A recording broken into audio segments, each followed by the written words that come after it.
গল টেস্টের চতুর্থ দিনটা যেন একেবারে বাংলাদেশের নামেই লেখা। শুরুটা বোলিংয়ে দারুণ হলেও ব্যাটিংয়েও কম যাননি লাল সবুজের প্রতিনিধিরা।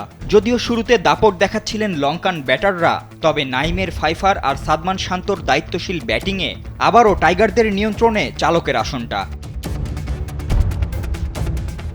আগের দিনে পাথম নিশাঙ্কার ১৮৭ আর চান্ডিমালের অর্ধশতকে স্কোরবোর্ডে ৪ উইকেটে ৩৬৭ রান যোগ করে চতুর্থ দিনের শুরুতে ২২ গজে রাজত্বটা যখন লঙ্কানদের দখলে, ঠিক তখনই ত্রাতা হয়ে এসে টাইগারদের খেলায় ফেরান নাইম হাসান।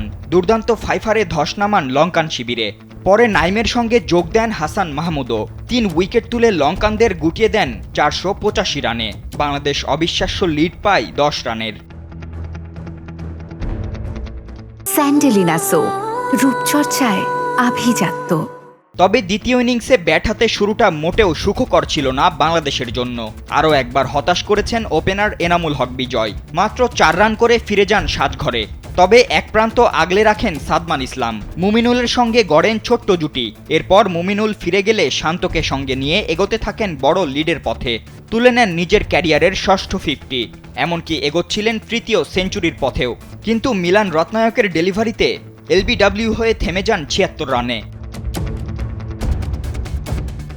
এরপর ক্রিজে থিত হন দুই নির্ভরযোগ্য ব্যাটার শান্ত ও মুশফিক। প্রথম ইনিংসে এই দুই নায়কের আরও এক দায়িত্বশীল ব্যাটিংয়ে দিন শেষে টাইগারদের সংগ্রহ দাঁড়ায় ৩ উইকেটে ১৭৭ রান, যেখানে শান্ত অপরাজিত ৫৬ রানে আর মুশফিক ২২ রানে।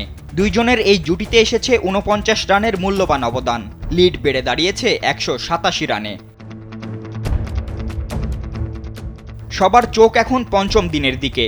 কি হবে শেষ অধ্যায়ে? টাইগাররা কি লিখতে পারবে আরেকটি গৌরবগাথা, নাকি কিস্তিমাত করবে স্বাগতিকরা? সেটার জন্য অপেক্ষা করতে হবে আরও একদিন। ফাতিন ইশরাক, কালবেলা।